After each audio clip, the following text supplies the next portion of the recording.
সংস্কারের নামে আমাদের এই জুলাই বিপ্লবের পরে বাংলাদেশে কি হলো এবং সেই সংস্কারের কনটেক্সটে তথ্য সম্প্রচার সংস্কারের অবস্থাটা কোথায় গিয়ে আমরা থেমে গেছি, এটা একটা প্যারা একটু টাচ করলে সংস্কারের হাল অবস্থাটা আমরা যারা পাঠক শ্রোতা আমরা একটু সমৃদ্ধ হতে পারতাম। আমরা সবাই জানি, আমাদের মাসুদ ভাইও বললেন যে এত পরিশ্রম, এত রাজনৈতিক পরিবর্তন, এত জুলাই অভ্যুত্থান, সহস্রাধিক মানুষের জীবন, ৩০-৪০ হাজার মানুষের রক্তাক্ত স্মৃতি,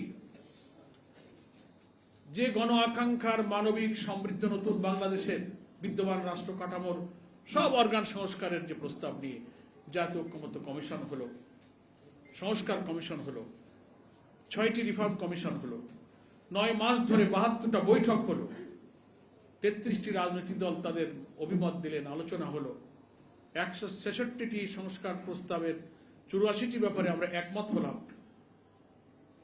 অবশেষে ২৫ সালের ১৭ই আগস্ট জাতীয় সংসদের দক্ষিণ প্লাজায় সকল রাজনৈতিক দলের স্বাক্ষরের মধ্যে দিয়ে জুলাই সনদটা আমরা মেনে নিলাম।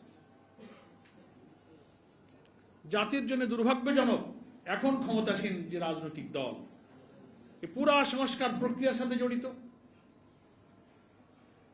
তারাই জুলাই সনদের প্রস্তাব এনেছেন। ইভেন তাদের যে দলীয় কয় দফা মনে আছে, ৩১ দফার প্রথম দফাটা পড়ে দেখবেন, পরিষ্কার বাংলা ভাষায় লেখা আছে যে প্রথম কথাই হচ্ছে যে এক রাষ্ট্রের সব অর্গানগুলোর সংস্কারের জন্য একটা সংবিধান সংস্কার কমিশন গঠন করতে হবে। একবার কমিশন শব্দটি আমি বলছি।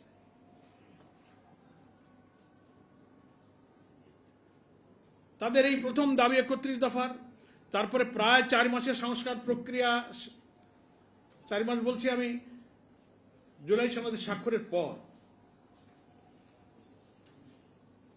অক্টোবরে আমরা স্বাক্ষর করলাম, ১৩ই নভেম্বরে ঐক্যমত্য হওয়া জুলাই সনদকে আইনি ভিত্তি দেওয়ার জন্য একটা প্রেসিডেন্সিয়াল অর্ডার হলো, সংবিধান সংস্কার পরিষদ গঠন করো। এটার জন্য গণভোট প্রয়োজন, আইনি ভিত্তির জন্য সংবিধানের তফসিলে অন্তর্ভুক্ত করতে কিছু কিছু কনস্টিটিউশনাল লিগ্যাল একটা বেস প্রয়োজন, সেই জন্য রাষ্ট্রপতির আদেশ প্রয়োজন।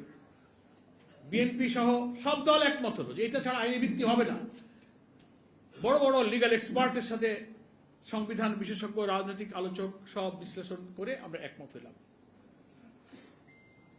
১৩ই নভেম্বর, ২৫শে নভেম্বর এটাকে কার্যকর রাখার জন্য একটা অর্ডিন্যান্স জারি হলো, গণভোট অর্ডিন্যান্স, যেখানে একই দিনে জাতীয় ভোট, গণভোট সিদ্ধান্ত হলো। ১২ই ফেব্রুয়ারি ২৬শে সেই ভোট একই দিনে হলো।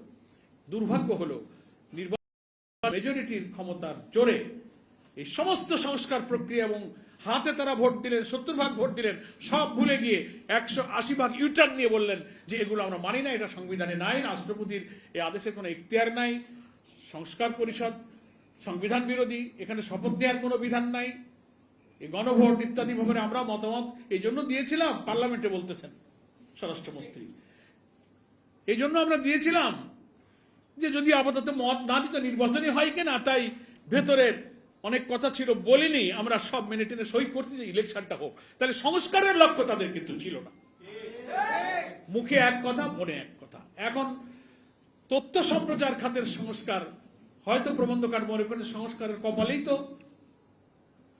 খারাপ অবস্থা। এই তথ্য সম্প্রচার বিভাগ সংস্কারের কথা আর কি বলবো, একটা রোড ম্যাপের আইডিয়াটা উনি দিয়েছেন। তবুও বলি এই সংস্কার এখনো আলোর মুখ দেখেনি। পার্লামেন্টে সেশন চলছে, একটা সেশন শেষ হয়েছে।